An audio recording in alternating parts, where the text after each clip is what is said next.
Hello, healthy food routine day 19 ആണ് കേട്ടോ. Breakfast ആയിട്ട് ഞാൻ എടുത്തത് ഒരു ക്യൂക്കുംബർ ജ്യൂസും അതുപോലെ തന്നെ 3 ചപ്പാത്തി അല്ല ദോശ, 3 കനം കുറച്ച ദോശയും പിന്നെ നമ്മുടെ ഉള്ളിച്ചമ്മന്തിയും.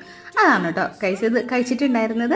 പിന്നെ അതിനുശേഷം ലഞ്ചിന് ഞാൻ കൊണ്ടുപോയിട്ടുണ്ടായിരുന്നത് കുറച്ച് ക്യൂക്കുംബറും പിന്നെ അതുപോലെ ചോറ്, പിന്നെ നമ്മുടെ പരിപ്പ് കറി ഞങ്ങൾക്ക് ഇങ്ങനെ എന്താ പറയുക, ആഴ്ചയിൽ ഒരു ദിവസം പരിപ്പ് കറി ഞങ്ങൾക്ക് മസ്റ്റാണ് കേട്ടോ.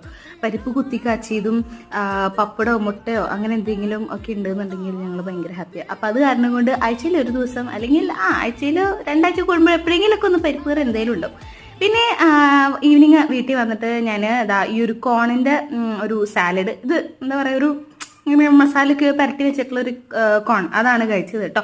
ബട്ടറും കോൺഫ്ലേക്സും ഒറിഗാനോയും അങ്ങനെയൊക്കെ കുറച്ച് കൂട്ടി മിക്സ് ചെയ്തിട്ടുണ്ടായിരുന്നതാണ്. പിന്നെ ഹോട്ട് ആൻഡ് സോറിൻ്റെ ഒരു സൂപ്പ് ഞാൻ റെഡിമെയ്ഡ് അതിൻ്റെ പൗഡർ മേടിച്ചുണ്ടാക്കിയതാണ്. എനിക്ക് അത്ര ഇഷ്ടപ്പെട്ടില്ല, എന്നാലും കുഴപ്പമില്ല. അപ്പം അത്രേ ഉള്ളൂ.